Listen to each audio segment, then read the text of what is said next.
నరేంద్ర మోదీ భారత రాజకీయ చరిత్రలో ఒక ప్రభంజనం అని చెప్పాలి.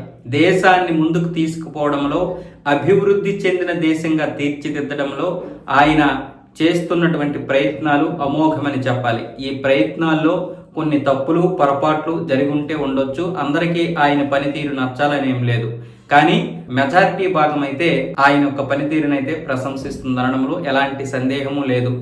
కొన్నిసార్లు ఆయన రాజనీతిజ్ఞత, చాణక్యనీతి శత్రువులు కూడా భయపెడుతుంది, శత్రువులు కూడా ఆశ్చర్యచకితులు చేస్తుంది. అయితే ఇలాంటి నరేంద్ర మోదీ గారు ఇప్పుడు మరికొన్ని రికార్డులు కూడా తిరగరాశారు. అదేంటంటే నెహ్రూ గారి మీద ఉన్నటువంటి రికార్డు, వరుసగా 3 సార్లు పార్టీని గెలిపించి 3 సార్లు వరుసగా ప్రధాని అయినటువంటి రికార్డు నెహ్రూ గారికి ఉంటే, అది ఇప్పుడు నరేంద్ర మోదీ గారు కూడా 2024లోనే ఆ యొక్క రికార్డుని చెరిపేశారు. అలాగే ఇందిరాగాంధీ గారు 1966 నుంచి 1977 మార్చి వరకు కూడా ఆమె వరుసగా సుదీర్ఘంగా 11 సంవత్సరాలు పరిపాలించారు. 4077 రోజులు పరిపాలించారు. ఆ రికార్డును కూడా ఈ రోజు శుక్రవారంతో అయితే నరేంద్ర మోదీ గారు చెరిపేశారు. ఆయన 2014లో ప్రధాని అయ్యి ఇప్పటి వరకు కూడా అంటే 4078 రోజులు ఆయన పరిపాలించారు. అంటే 4077 రోజులు నిన్నటితో పూర్తి అయిపోయి గురువారంతో. ఈ రోజు శుక్రవారం 4078వ రోజు ఈ రోజు ఆయన ప్రధాని అయ్యి. అంటే ఆ విధంగా కూడా ఇందిరాగాంధీ గారి యొక్క రికార్డు చెరిపేశారు. అదే కాకుండా వరుసగా 6 సార్లు పార్టీ పక్ష నేతగా గెలుపొందారు.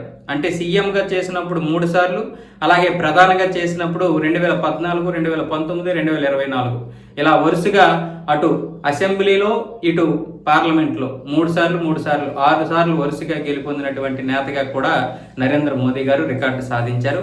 అంతేకాకుండా స్వాతంత్రం వచ్చిన తర్వాత వరుసగా 3 సార్లు ప్రధాని అయినటువంటి రికార్డు కూడా నరేంద్ర మోదీ గారి మీదే ఉంది. ఎందుకంటే అప్పటి వరకు పరిపాలించినటువంటి కాంగ్రెస్ ఏదైతే ఉందో ఎవరిని కూడా పెద్దగా ప్రధానమంత్రి పదవిలో ఉంచలేదు. ముఖ్యంగా లాల్ బహదూర్ శాస్త్రి గారు గొప్ప ప్రధాని, కాంగ్రెస్ పార్టీకి ఈ రోజు వన్ని తెచ్చినటువంటి నేతల్లో ఆయన కూడా ఒకరు. ఇంకా కాంగ్రెస్ పార్టీ పుణ్యం చేసుకుందంటే అలాంటి మహానుభావులు అందులో ఉండడం వల్లే.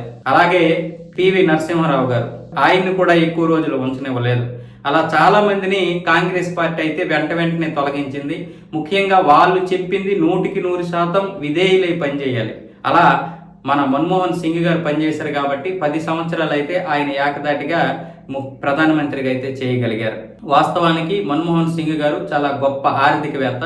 అయితే ఆయన్ని కూడా ఒక తోలు బొమ్మను చేసినట్లుగా చేసేశారు ఈ కాంగ్రెస్ అధిష్టాన నాయకురాలు. అయితే ఇప్పుడు నరేంద్ర మోదీ గారు మరొక రికార్డును కూడా తిరగరాయబోతున్నారు. అది 2029లో మళ్ళీ ఆయన కనుక ప్రధాని అయితే ఇక ఆయన రికార్డులు ఎవరు కూడా బహుశా భవిష్యత్తులో ఎవరైనా ఆ యొక్క రికార్డును తిరగేయొచ్చు, కానీ ఇక కాంగ్రెస్ నాయకుల మీద ఉన్నటువంటి రికార్డులన్నీ మాత్రం తొలగిపోయినట్లే.